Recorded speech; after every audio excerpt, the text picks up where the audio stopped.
नमस्कार समस्त को जय जगन्नाथ। आज आमर शनिदेव कुंभ उड़िया हम बर्तमान मुझे रेडी हो गई सकाल सकाल आम शनिदेव यज्ञ आरंभ आज एवं मुझे कुंभ उड़िया चलतु जा आज आरंभ बर्तमान यज्ञ 3 दिन पर्यटन यज्ञ चलो आज 3 दिन पर्यटन केवल यज्ञ भिड ही आस कारण मुझे रही 3 दिन जाके घर को आसार ना कि ना आपण मैंने मो चलतु शनिदेव यज्ञ केमी कौन हो देखिए आरंभ हम ए यज्ञ चल जा आशीर्वाद था सांगने आसिक पहुँचली सन्देह मंदिर पाखे आसतु सन्देह मुंडे दर्शन करदे प्रथम सन्देह पाखे मुंडिया मारिकी एवं आम जा आमर कलश यात्रा से आमर कलश यात्रा आरंभ हो कलश बुड़े चल आम बाहर देखो मुझे से दिन कुंभ बुड़ौली वीडियो किसी करनी जहाँ सांग पिला मागिकी वीडियो आनी देखी दिखाँ एवं कलश यात्रा आरंभ होगा से कलश जो बुड़ीगला से स्थान वीडियो मुझे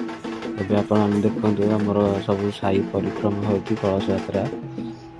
समस्ते आराम से गोटे गोटे चलुँच सब कलश जा सन्ध्या मंदिर पाखे पहुँचला तापर यज्ञ आरंभ हम जहाँ 3 दिन यज्ञ भिडियो आप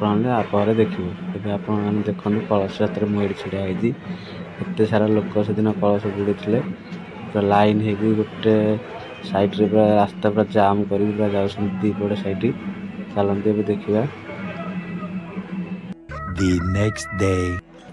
सांग मैंने आज हूँ यज्ञर द्वितीय दिन प्रथम दिन हालिया होते किसी भी भिड करें देखते आमर सकाल सकाल सूर्य पूजा आरंभ हो आपण मैंने देखते कि भाव सूर्य पूजा हो आरती हम यापर देखते आपण मैंने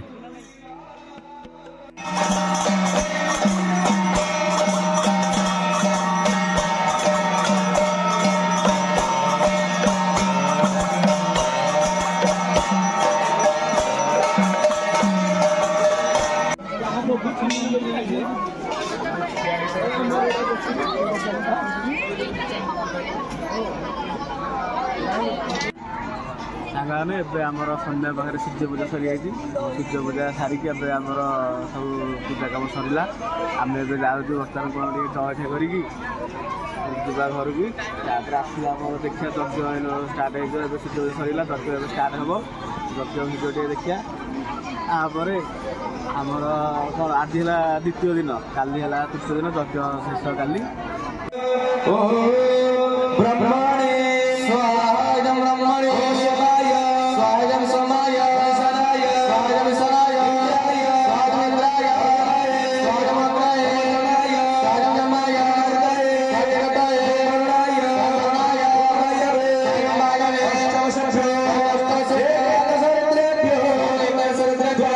सांगने देखो सन्ध्या हो गला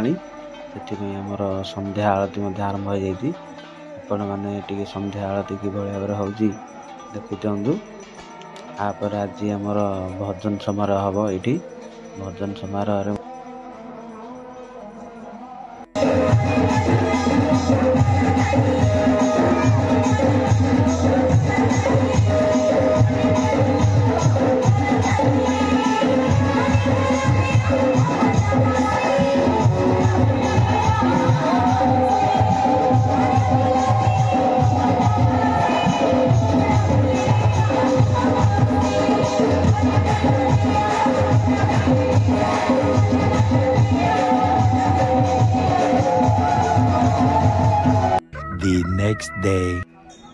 सांग मैंने आज हूँ यज्ञर शेष दिन सकाल सकाल सूर्य पूजा बर्तमान प्रस्तुति चली यापर सूर्य पूजा आरंभ हो 2 दिन है केमी कटिगला किसी जना पड़ानी यज्ञ रहा किसी भी जना पड़े 2 दिन है सरीगला यज्ञ आज हूँ तृतीय दिन आज सन्ध्या पूर्णाहुति सरला आम निज निज घर को जीवु तेज आसन देखा आज दिन टी भाव कटुची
ସାଙ୍ଗମାନେ ଆପଣମାନେ ଦେଖିଲେ ଆମର ଶନିଦେବଙ୍କ ଠାରେ କିଭଳି ଭାବରେ 3 ଦିନର ଯଜ୍ଞ ଚାଲିଥିଲା। ଏବେ ଆସନ୍ତୁ ଦେଖିବା ଆମର ଯଜ୍ଞ ସରିଯାଇଛି। ସମସ୍ତେ ଏବେ କଳସ ବିସର୍ଜନ କରିବା ପାଇଁ ପୋଖରୀକି ଯାଉଛନ୍ତି। ଚାଲନ୍ତୁ ଆମେ କଳସ ବିସର୍ଜନ କରିକି ନିଜ ନିଜ ଘରକୁ ଯିବା। ଏବଂ ଆପଣମାନଙ୍କୁ ଆମ ଭିଡ଼ିଓଟି କିଭଳି ଲାଗିଲା ଆପଣମାନେ କମେଣ୍ଟ ମାଧ୍ୟମରେ ନିଶ୍ଚୟ ଭାବରେ ଜଣାଇବେ। ଏବଂ ସମସ୍ତେ କମେଣ୍ଟରେ ଜୟ ଶନିଦେବ ଲେଖି ମଧ୍ୟ ଆମକୁ ଜଣାଇବେ। ଆମ ଚ୍ୟାନେଲକୁ ଟିକେ ସବସ୍କ୍ରାଇବ୍ କରନ୍ତୁ, ଭିଡ଼ିଓଟି ଲାଇକ୍ କରନ୍ତୁ ଏବଂ ଆପଣଙ୍କର ଛୋଟ ଛୋଟ କମେଣ୍ଟ ଦେଇ ଆମର ମନୋବଳ ଟିକେ ବଢ଼ାନ୍ତୁ। ରହିଲୁ, ଜୟ ବାବା ଶନିଦେବ।